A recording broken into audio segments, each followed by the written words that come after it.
Hello बच्चों, स्वागत है आपका अपने YouTube चैनल पर। यहाँ हम जो सेल बायोलॉजी के अंदर सेल वॉल के ऊपर लास्ट लेक्चर को छोड़ा था अपन ने, वहाँ पे अपन ने प्राइमरी सेकेंडरी सेल वॉल के बारे में डिस्कस कर लिया था कि प्राइमरी सेल वॉल की कंपोजिशन क्या है, सेकेंडरी की कैसी है, कहाँ पर कौन सी प्रेजेंट है। तो प्राइमरी सेल वॉल तो किसके अंदर मिलेगी, जो मेरिस्टेमेटिक सेल होगी उसमें, बोले जो डिवाइडिंग सेल्स है। और जब डिवाइडिंग सेल या मेरिस्टेमेटिक सेल जो परमानेंट सेल में कन्वर्ट हो जाएगी तो उसके अंदर प्राइमरी सेल किस में कन्वर्ट हो जाएगी, सेकेंडरी सेल वॉल के अंदर। सेकेंडरी सेल वॉल के अंदर इतना अपन ने डिस्कस कर लिया था, इनकी कंपोजिशन क्या है, इन सब के बारे में। अब जो अपन ने सेल वॉल लिखी थी प्लांट की, उसके अंदर कुछ कंपोनेंट लिखे थे अपन ने कि किस से मिलकर बनी है, सेलुलोज, हेमिसेलुलोज, पैक्टिन, प्रोटीन और समटाइम्स क्या बोला था, क्यूटीन, लिग्निन, सुबेरिन वगैरह, ऐसे कुछ नाम लिखे थे। ठीक है, तो कहीं ना कहीं अपन जैसे आगे प्लांट एनाटॉमी वगैरह डिस्कस करते हैं तो वहां पे तुम लोगों ने पढ़ा होगा कि जो ट्रेकिड्स है, ट्रेकिड्स एंड वेसल्स, जो जाइलम की, आपको बताया कि ट्रेकिड और वेसल किसके कंपोनेंट है, जाइलम के कंपोनेंट है, वो क्या होते हैं, लिग्निफाइड होते हैं। तो उनके अंदर एक्स्ट्रा डिपोजिशन किसका होता है, लिग्निन का होता है। इसी वजह से वो क्या होती है, डेड हो जाता है। कंप्लीट डिपोजिशन होने की वजह से ट्रांसपोर्ट नहीं होगा, ट्रांसपोर्ट नहीं होगा तो सेल किसी होगी, डेड, ट्रेकिड एंड वेसल्स। इसके अलावा तुम लोगों ने सुना है कॉर्क शेल के बारे में। कॉर्क शेल जो होती है वो सुबेराइज्ड होती है, या बोले तो उसमें सुबेरिन का डिपोजिशन होता है। ये चीज अपन को ध्यान रखनी है, क्योंकि सेल वॉल पढ़ रहे तो यहीं पे अपन इसका डिस्कशन कर लिया कि कई बार क्वेश्चन पूछ सकता है कि ट्रेकिड और वेसल्स में, ट्रेकिड और वेसल्स में क्या सुबेरिन है ना, लिग्निन है। कॉर्क शेल में क्या है, सुबेरिन है। क्लियर है, यहाँ तक अपन ने डिस्कस कर लिया। और कई बार क्या है, एक टर्शरी सेल वॉल का भी जिक्र करता है। टर्शरी सेल वॉल का, नॉर्मली टर्शरी सेल वॉल नहीं मिलती है, फिर भी कई जगह लिखा हुआ मिल सकता है। हायर बुक्स के अंदर ऐसा टर्शरी सेल वॉल नाम की कोई चीज नहीं होती, फिर भी कुछ जगह लिखा होता है। वो क्या है टर्शरी सेल वॉल का मतलब समझिएगा कि टर्शरी सेल वॉल मिलती है किसमें, जिम्नोस्पर्म। किसमें मिलती है, जिम्नोस्पर्म। क्योंकि जिम्नोस्पर्म के मोस्ट ऑफ द प्लांट्स कैसे हैं, वुडी प्लांट्स हैं और बहुत ज्यादा हाइट वाले प्लांट हैं, बहुत ज्यादा हाइट वाले प्लांट है। ये मान लो उसके ट्रेकिड या वेसल्स कंपोनेंट है। बताना मेरे को, अगर डिपोजिशन कुछ ऐसा हो या अगर ये पाइप कुछ ऐसा हो, ऊपर अगर वाटर को ट्रांसपोर्ट करना है तो इजीली किससे ट्रांसपोर्ट होगा, इससे होगा कि इससे होगा, ट्रांसपिरेशन पुल के थ्रू देखते हैं। तो यहाँ पर क्या है, एक्स्ट्रा डिपोजिशन हो जाता है किसका, किसका, हेमिसेलुलोज और जाइलिन का, हेमिसेलुलोज और जाइलिन का। ये लो, और ये क्या हो जाती है, इसकी ल्यूमेन नैरो हो जाती है। ल्यूमेन नैरो हो गई है तो वाटर अच्छे से ऊपर जाएगा आराम से, बोले तो कैपिलरी एक्शन शो करेगा। एक मोटे पाइप और एक पतले पाइप के कंपैरिजन में ऊपर पानी चढ़ाना आसान किस में रहेगा मेरे को, एक नैरो डायमीटर की पाइप से। ठीक है, इसी को बोला है टर्शरी सेल वॉल। तो किसमें मिलती है, जिम्नोस्पर्म में। नाम क्या है, इसमें अगर एक्स्ट्रा डिपोजिशन हो जाता है हेमिसेलुलोज और जाइलिन का, जाइलिन। ठीक है, तो ये है टर्शरी सेल वॉल। कोई जरूरी नहीं है, इतना खास इंपॉर्टेंट नहीं है, अपने सिलेबस में या एनसीईआरटी के अंदर इसका डिस्कशन नहीं है। ठीक है, आगे बढ़ते हैं अपन सेल वॉल की बात कि जो प्लांट की सेल है, आपको बताया अपन जो प्लांट पढ़ रहे हैं अपने आसपास, जो भी प्लांट्स है वो कैसे हैं, मल्टी सेलुलर। मल्टी सेलुलर के बारे में डिस्कस करते हैं अपन। और मल्टी सेलुलर प्लांट की खास बात क्या होगी, या मल्टी सेलुलर ऑर्गेनिज्म की खास बात क्या होगी, कि सभी सेल्स क्या होगी, आपस में कोऑर्डिनेटेड मैनर के अंदर फंक्शन करती है। तो यहाँ पे भी कोऑर्डिनेशन होना जरूरी है। तो यहाँ कोऑर्डिनेशन या एक सेल से दूसरी सेल में कनेक्शन कैसे होता है वो चीज समझने जा रहे हैं। या प्लांट की सेल, एक सेल, दूसरी सेल, तीसरी सेल, आपस में इतनी सारी सेल्स कैसे एक दूसरे के साथ जॉइंड है, कैसे एक दूसरे के साथ जुड़ी हुई है, उसी चीज के बारे में चर्चा कर रहे हैं। देखिएगा ध्यान से, पहले सिर्फ आप इसको देखते जाना, क्योंकि नजर हटी दुर्घटना घटी। पहले सिर्फ देखते जाना, डायग्राम बनाना भी, ये तो गलत हो जाएगा, गड़बड़ हो जाएगी। ये अपन ने प्लांट सेल को बना दिया। मान लो ये आसपास की प्लांट सेल्स है, ये अपने तीन सेल प्लांट सेल को शो कर दिया, 1, 2 और 3। क्लियर है, ये तीन प्लांट सेल है और सबसे बाहर की ओर अपने सेल वॉल को रिप्रेजेंट किया है। सबसे बाहर की ओर किसको रिप्रेजेंट किया अपने, सेल वॉल को रिप्रेजेंट किया है। चलिए भाई, और ये इसकी क्या बना दिया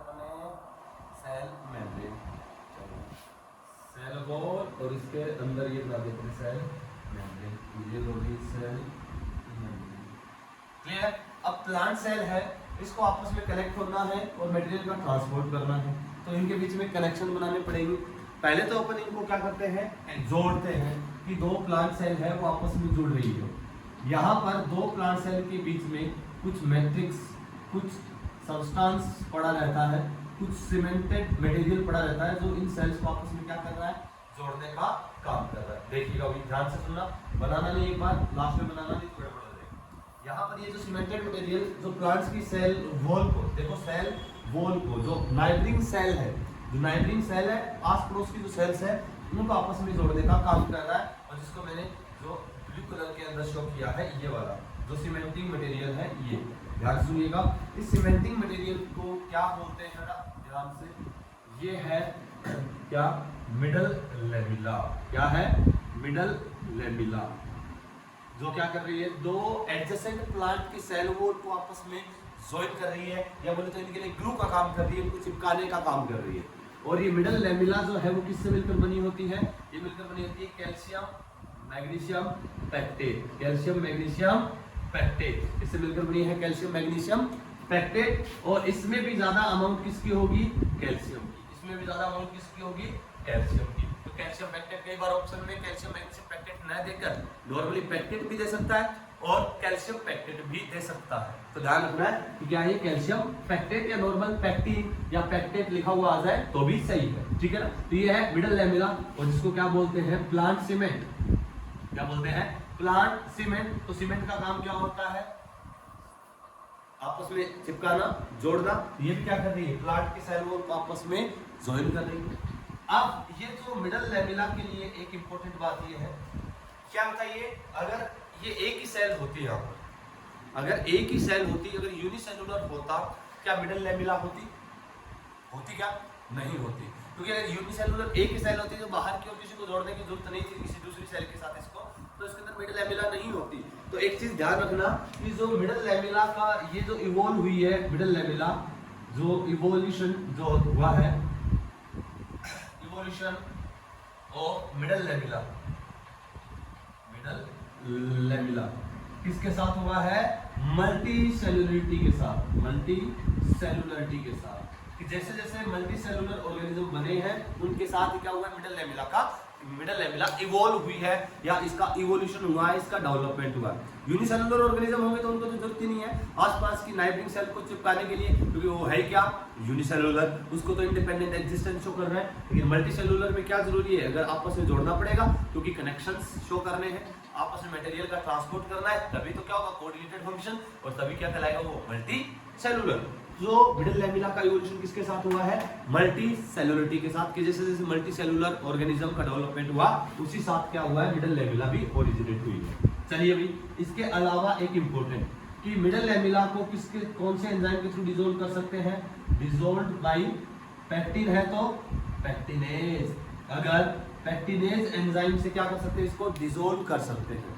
मान लो तुम लोगों ने जैसे टोमेटो का एग्जांपल ले लेते हैं, जब वो ग्रीन है, जब वो ग्रीन है, जैसे हरा टमाटर बोलते हैं, वो सॉफ्ट होता है कि हार्ड होता है, बताइए कैसा होता है, हार्ड होता है, बिल्कुल। लेकिन जब रेड, जो बिल्कुल रेड हो गया टमाटर, तो वो कैसा होता है, सॉफ्ट हो जाता है। बोले तो वो राइप हो गया कि नहीं हो गया, एक प्रकार से प्लांट का फ्रूट ही तो है टोमेटो, ये क्या हो चुका है, राइप हो चुका है। राइप होने के बाद क्या हो चुका है, सॉफ्ट हो चुका है, क्योंकि उसकी मिडल लेमिला जो थी, प्लांट की सेल या फ्रूट के अंदर जो सेल्स है, उन्होंने क्या बनाया, पैक्टिनेज बनाया, जिन्होंने क्या कर दिया, इस मिडल लेमिला को डिसॉल्व कर दिया। और मिडल लेमिला जब डिसॉल्व होगी तो ये सेल्स क्या होगी, फ्री होगी कि नहीं होगी, और फ्री होगी तो सेल सॉफ्ट, या बोले तो राइप, फ्रूट राइप हुआ तो वो सॉफ्टनेस आ गई उसके अंदर। क्लियर है ना। तो मिडल लेमिला को डिसॉल्व कर सकते हैं पैक्टिनेज की हेल्प से। तो जैसे फ्रूट राइप होता है तो वो सॉफ्ट होते जाते हैं, क्योंकि उनकी सेल, उन्हीं की सेल क्या बनाती है, पैक्टिनेज, जो कि इस कैल्शियम मैग्नीशियम पैक्टेट को डिसॉल्व कर रही है। और वो सेल्स फ्री हो गई है तो क्या लूज हो चुकी है, लूज हो गई है मतलब क्या हो गया है, वो सॉफ्ट हो गई। क्लियर है, क्योंकि कैल्शियम मैग्नीशियम पैक्टेट डिसॉल्व हो गया with the help of pectinase. तो ये है मिडल लेमिला क्या कर रही है, join two adjacent plant cell, ये क्या कर रही है, या glue between two adjacent plant cell, दो प्लांट सेल के बीच में ग्लू है या उनको ज्वाइन करने का काम कर रही है। क्लियर है? ये हो गया मिडल लेमिला। अब अगर ऐसा अरेंजमेंट होता, अगर ऐसा ही अरेंजमेंट होता तो प्रॉब्लम हो जाती।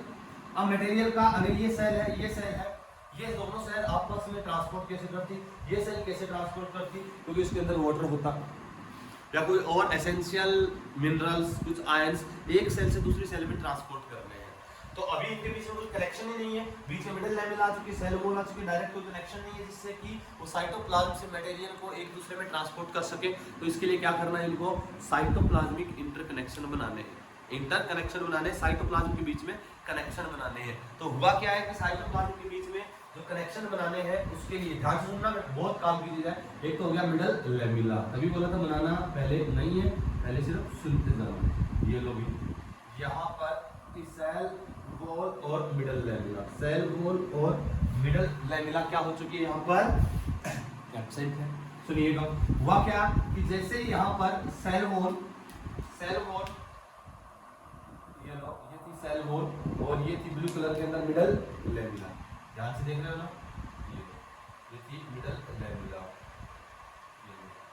सेल वॉल और मिडल लेमिला। क्या हुआ कि जैसे यहाँ से सेल वॉल और मिडल लेमिला एब्सेंट हुई, वहीं पे क्या हुआ कि ये जो सेल की सेल मेम्ब्रेन है, ये क्या है, सेल मेम्ब्रेन, क्या है, सेल मेम्ब्रेन, ये लो, और सेल मेम्ब्रेन क्या हो चुकी है, फ्लो करके इधर से उधर, ये दोनों सेल मेम्ब्रेन आपस में कनेक्ट हो चुकी है। इसकी इस सेल की सेल मेम्ब्रेन, इस सेल की सेल मेम्ब्रेन, इसी प्रकार इस सेल की सेल मेम्ब्रेन, इस प्रकार इस सेल की सेल मेम्ब्रेन, सभी सेल मेम्ब्रेन आपस में क्या हो चुकी है, ऐसे फ्यूज हो चुकी है। आगे अपन सेल मेम्ब्रेन के बारे में पढ़ेंगे, कैसी होती है, क्वासी फ्लूइड नेचर की होती है, जैसे अपना हनी नहीं होता, शहद नहीं होता, जैसे अगर स्पेस मिला तो ये आराम से इधर बह गया, इधर वाला इधर आके एक दूसरे के साथ कनेक्ट हो गया।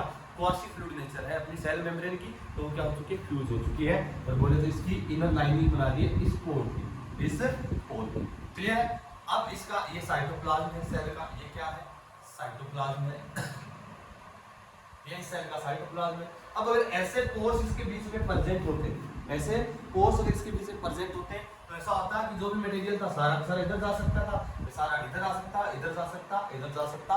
तो ऐसा भी नहीं करना कि अनरेगुलेटेड रहे, कि जो जा रहा है कभी आ रहा है, नहीं, रेगुलेटेड होना जरूरी है कि जिस चीज की रिक्वायरमेंट हुई ट्रांसपोर्ट करने की वही चीज ट्रांसपोर्ट होनी चाहिए। कि अगर ए बी और सी सेल कंसीडर करें अपन, मान लो ये ए है, ये सेल बी है और ये सेल सी है, कि रेगुलेटेड मैनर में अगर बी सेल को रिक्वायरमेंट है वो ए से इसकी तरफ जा सकती है। ऐसा नहीं है कि पूरा साइटोप्लाज्म इधर से पोर से होते हुए बिल्कुल फ्लो कर गया, इधर से इधर फ्लो कर गया, तो रेगुलेशन नहीं रहेगा, तो मैकेनिज्म प्रॉपर ढंग से हो नहीं पाएगी लिविंग की। तो इसको क्या रेगुलेटेड बनाना है, तो उसके लिए क्या किया, चलिए सुनिएगा, ये लो, ये क्या अपना न्यूक्लियस, क्या है, न्यूक्लियस है इस सेल का, और ये इस सेल का न्यूक्लियस है। और न्यूक्लियस को पता है मैंने कैसे बनाया, डबल मेम्ब्रेन, और कोई पता है डबल मेम्ब्रेन बाउंड स्ट्रक्चर होती है न्यूक्लियस, इधर भी है। और न्यूक्लियस की जो आउटर मेम्ब्रेन है, यू नो वेरी वेल, किसका एक्सटेंशन होती है, वो एंडोप्लाज्मिक रेटिकुलम का। तो इधर भी क्या है, ये देखो एंडोप्लाज्मिक रेटिकुलम का एक्सटेंशन, ये लो, ये है ई आर, एंडोप्लाज्मिक रेटिकुलम। ये क्या है, एन लिख रहा हूं मैं, समझ जाना, न्यूक्लियस, ये इस सेल की ई आर, ये इस सेल का न्यूक्लियस, अरे है। तो यहाँ पर ध्यान सुनिएगा, अब क्या हुआ कि इस सेल की जो ई आर है, उन्होंने एक्सटेंड होकर यहाँ पर एक ट्यूबुलर स्ट्रक्चर बना दी है। क्या बना दी है, ऐसे ट्यूबुलर स्ट्रक्चर बना दी है जो इस सेल के ईआर को इस सेल के ईआर के साथ डायरेक्ट कनेक्ट कर रही है। और ये ट्यूबुलर जो स्ट्रक्चर बन चुकी है, ध्यान रखना, ये अंडरस्टूड है कि ये यहाँ पे भी प्रेजेंट है, ये यहाँ पे भी प्रेजेंट है। मैं यहाँ दोनों में शो नहीं कर रहा, एक जगह ही प्रेजेंट कर रहा हूँ, क्लियर है ना। तो ये यहाँ पे भी ऐसा, यहाँ पे भी है, और अपने सिर्फ समझने के लिए इसको बनाया। क्या हुआ, एंडोप्लाज्मिक रेटिकुलम एक्सटेंड होकर ट्यूबुलर स्ट्रक्चर बनाई है। क्या बनाई है, जो ट्यूबुलर स्ट्रक्चर जो बनाई है, इस ट्यूबुलर स्ट्रक्चर को बोलते हैं डेस्मोट्यूब्यूल्स। क्या बोलते हैं, डेस्मोट्यूब्यूल्स। क्या बोला इसको, डेस्मोट्यूब्यूल। की एंडोप्लाज्मिक रेटिकुलम, इधर के एंडोप्लाज्मिक रेटिकुलम आपस में फ्यूज होकर एक ट्यूबुलर स्ट्रक्चर बनाई है, जिसको नाम दे दिया अपने डेस्मोट्यूब्यूल्स। डायग्राम दिमाग में सर, ये तो प्लाज्मोडेस्माटा नहीं, अभी आइए प्लाज्मोडेस्माटा बाकी है, क्या होता है देखते हैं। ये एंडोप्लाज्मिक रेटिकुलम बता सकते हो, ये endoplasmic reticulum rough endoplasmic reticulum है कि स्मूथ एंडोप्लाज्मिक रेटिकुलम है, कौन सी है, वेरी गुड, कैसी है, स्मूथ एंडोप्लाज्मिक रेटिकुलम। क्या इनके ऊपर कोई राइबोसोम बनाया मैंने? नहीं बनाया। तो क्या है ये? स्मूथ एंडोप्लाज्मिक रेटिकुलम का मॉडिफिकेशन है और डेस्मोटिब्यूल्स। अब ये डेस्मोटिब्यूल्स क्या है? मेम्ब्रेनस स्ट्रक्चर है। और आगे अपन मेम्ब्रेन के बारे में डिस्कस करेंगे कि सेल मेम्ब्रेन जो होती है या कोई भी जो मेम्ब्रेन है लिविंग के अंदर वो कैसी होती है? सेलेक्टिवली परमिएबल है। हर किसी को नहीं जाने देगी। मेम्ब्रेन सेलेक्ट करती है मटेरियल को, किस मटेरियल को कहाँ पे ट्रांसपोर्ट करना है, कितना करना है। तो ये भी क्या है? सेलेक्टिवली परमिएबल है। अभी भी दिमाग में आया सर? बिल्कुल है, लेकिन अभी भी इस डेस्मोटिब्यूल्स के बीच में कुछ स्पेस दिखाई दे रहा है। यहाँ से हो सकता है बोले तो कोई भी, ये लो, ये कोई सब्सटेंस बना दिया अपन ने, ये अनवांटेड है, अनवांटेड सब्सटेंस बोले तो वो अनवांटेड सब्सटेंस इधर से इधर क्रॉस ना हो जाए। अनवांटेड इस सेल से इस सेल में, मतलब जो इस सेल को चाहिए नहीं वो इधर से इधर ना चला जाए, इसके लिए क्या किया? यहाँ पर कुछ प्रोटीन का डिपोजिशन कर दिया जिससे कि ये ब्लॉक हो जाए। क्या कर दिया? प्रोटीन का डिपोजिशन, यहाँ पे लोग प्रोटीन डिपोजिट कर दिया, जिससे क्या हो? तो अनवांटेड कोई भी सब्सटेंस होगी तो जिस सेल को रिक्वायरमेंट नहीं है वो आगे ट्रांसपोर्ट ना हो। क्लियर है ना? तो ये अनवांटेड सब्सटेंस आगे ट्रांसपोर्ट ना हो इसलिए क्या कर दिया? इसको बिल्कुल ब्लॉक कर दिया। और ये क्या है? प्रोटीन। क्या? प्रोटीन का डिपोजिशन कर दिया। क्लियर है? और ये क्या है? ध्यान से सुनना, ये सेल मेम्ब्रेन थी, ये सेल मेम्ब्रेन की लाइनिंग है, ये पूरी क्या है? सेल मेम्ब्रेन की लाइनिंग है। बोले तो सेल मेम्ब्रेन है, ये है कि नहीं है?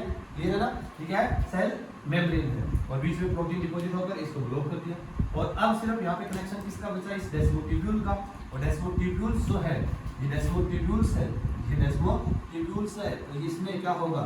रेगुलेटेड मैनर के अंदर रेगुलेटेड ट्रांसपोर्ट, क्या होगा? Regulated transport. नॉलेज जो भी कुछ भी ट्रांसपोर्ट करना होगा, यहाँ से कोई भी मटेरियल आएगा, मान लो ये कोई सब्सटेंस है, इसको इस सेल में भेजना है, ये आएगा मेम्ब्रेन के साथ फ्यूज होगा, इसके साथ वेसिकल बनी, इसके अंदर आया और इस सेल के अंदर इसको ट्रांसफर कर दिया जाएगा और ये लो इधर मटेरियल ट्रांसफर हो जाएगा with the help of desmotubules.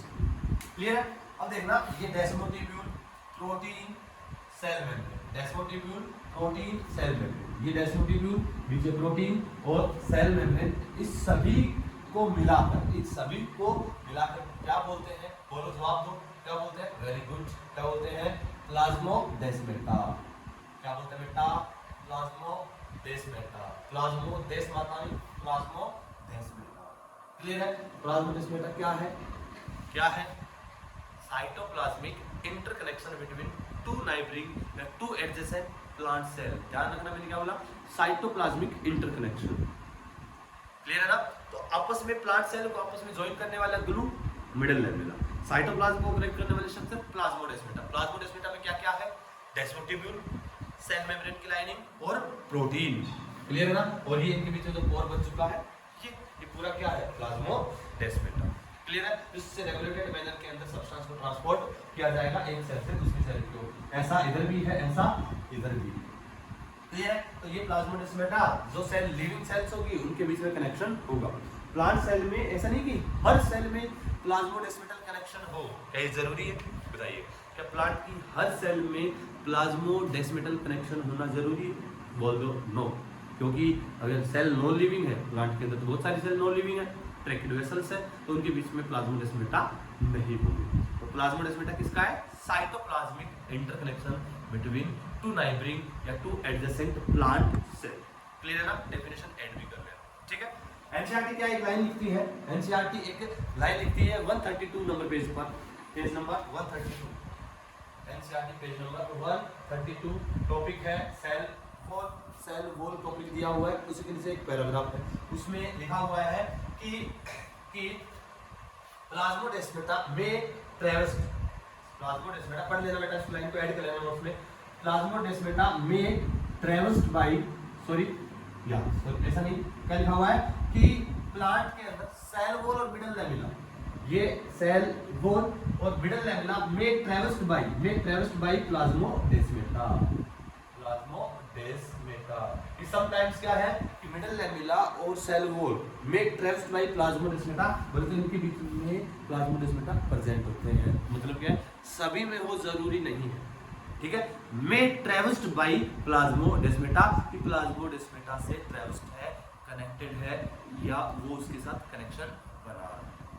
Clear है? तो ये क्या हो गया, साइटोप्लाज्मिक इंटरकनेक्शन, प्लाज्मोडेस्माटा। क्लियर है? तो ये है मिडल लैमेला और प्लाज्मोडेस्माटा। तो मिडल लैमेला में ऐड कर लेना cementing material between two plants है, या ऐसा ऐड कर लेना कि ग्लू या joining material between two adjacent plants है। ये क्या है, मिडल लैमेला। और प्लाज्मोडेस्माटा क्या है, cytoplasmic interconnection between two neighbouring या एडजेसेंट प्लांट सेल। तो प्लाज्मोडेस्माटा आए तो ध्यान रखना साइटोप्लाज्म का जिक्र आना जरूरी है, साइटोप्लाज्मिक इंटरकनेक्शन होना जरूरी है। क्लियर है ना? Very good. चलिए अब तुम लोग इसको आराम से बनाइए फटाफट जल्दी से।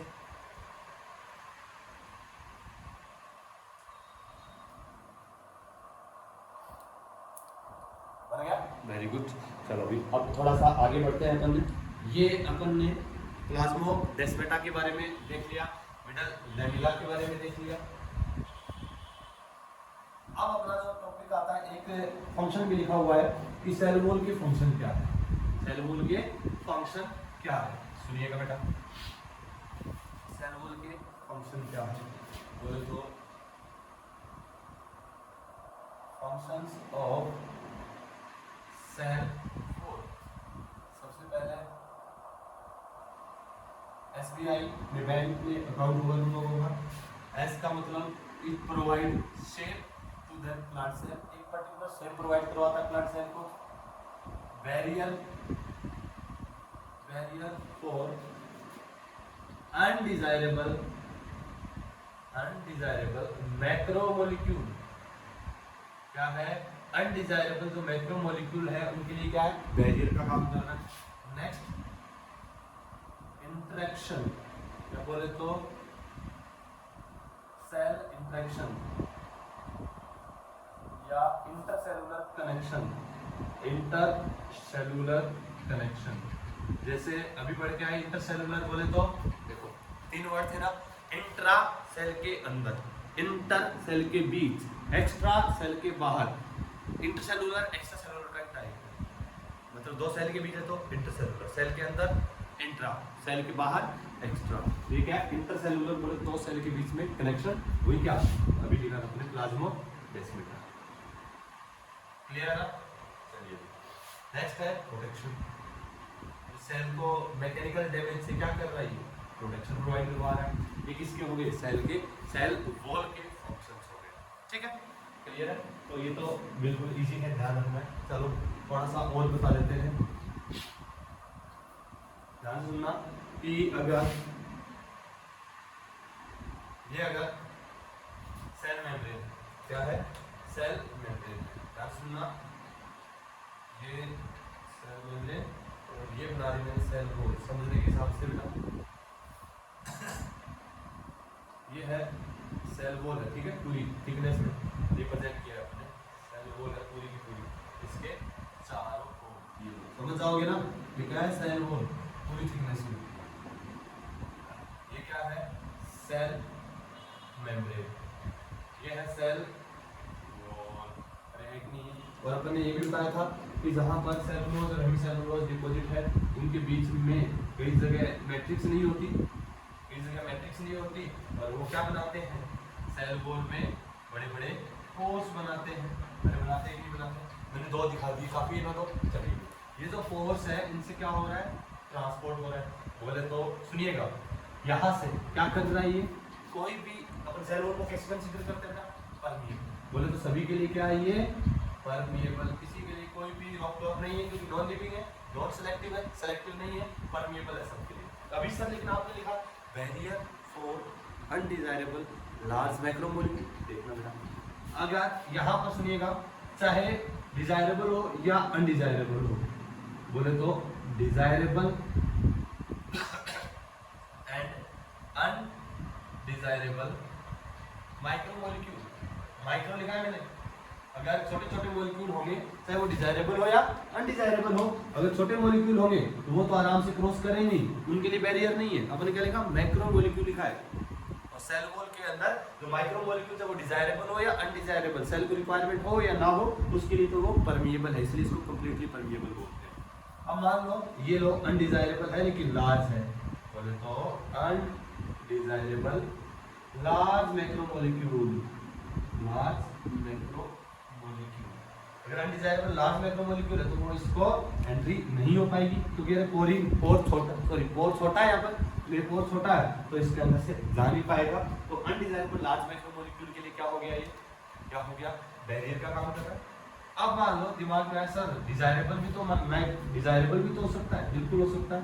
ये मान लो अगर डिजायरेबल मैक्रोमोलिक्यूल है, डिजायरेबल मैक्रोमोलिक्यूल सेल को चाहिए, उसको अंदर लेना है तो उसको क्या करेगी, करना क्या है, ये सेल क्या करेगी, अपने बाहर क्या लाएगी, लाइसोसोम, इसको लाइसोसोम को रिलीज करेगी, लाइसोसोम से एंजाइम रिलीज करेगी और एंजाइम रिलीज करके इसको छोटे छोटे पार्ट्स में ब्रेक करेगी और ब्रेक करने के बाद अपने अंदर ले लेगी। ठीक है, अनडिजायरेबल होगा तो सेल को डाइजेस्ट करने की जरूरत ही नहीं है, तो किसी भी प्रकार का एक्स्ट्रा सेलुलर डाइजेशन नहीं करेगी। लेकिन अगर डिजायरेबल है, मैक्रोमोलिक्यूल है, एंटर नहीं हो पा रहा तो उसके ऊपर एंजाइम अप्लाई करेगी, ब्रेक करेगी, फिर उनकी एंट्री करवाएगी। क्लियर है? तो सेल वॉल क्या है, परमिएबल है, माइक्रो से डिजायरेबल हो या अनडिजायरेबल हो तो आराम से जा सकते हैं। और डिजायरेबल मैक्रोमोलिक्यूल है, बड़े बड़े मोलिक्यूल्स है, वो एंटर नहीं कर पा रहे, उसको सेल पहले बाहर डाइजेस्ट करेगी फिर उनको अपने अंदर ले लेगी। और अनडिजायरेबल लार्ज मैक्रोमोलिक्यूल है उनके लिए बैरियर का काम करेगी। क्लियर है? और आगे जो सेल मेम्ब्रेन का तो तुम्हें अच्छे से पता ही है और पढ़ने वाले भी है, क्या होती है वो, सेलेक्टिव परमिएबल। और क्लियर है ना? तो ये सब था सेल वॉल के बारे में। क्लियर है? तो आज अपन लेक्चर को यहीं खत्म कर रहे हैं। कल अपन सेल मेम्ब्रेन के बारे में डिस्कशन करेंगे। सेल मेम्ब्रेन एक बहुत अच्छा टॉपिक, पूरी बायोलॉजी के अंदर काम में आने वाला बेसिक सेल का जो स्ट्रक्चर है वो सेल मेम्ब्रेन, उसको अगर समझ लिया तो सारी मेम्ब्रेन के बारे में अपन ने समझ लिया, बहुत सारे कंसेप्ट अपन ने समझ लिए। वो थोड़ा लंबा पड़ेगा इसलिए अपन एक इसके अंदर खत्म नहीं कर सकते, तो इसको कल एक लंबे लेक्चर के अंदर जितना टाइम लगेगा एक लेक्चर में एक साथ खत्म करेंगे सेल मेम्ब्रेन। क्लियर है? तो आज के लिए इतना ही, तब तक के लिए टाटा, बाय बाय।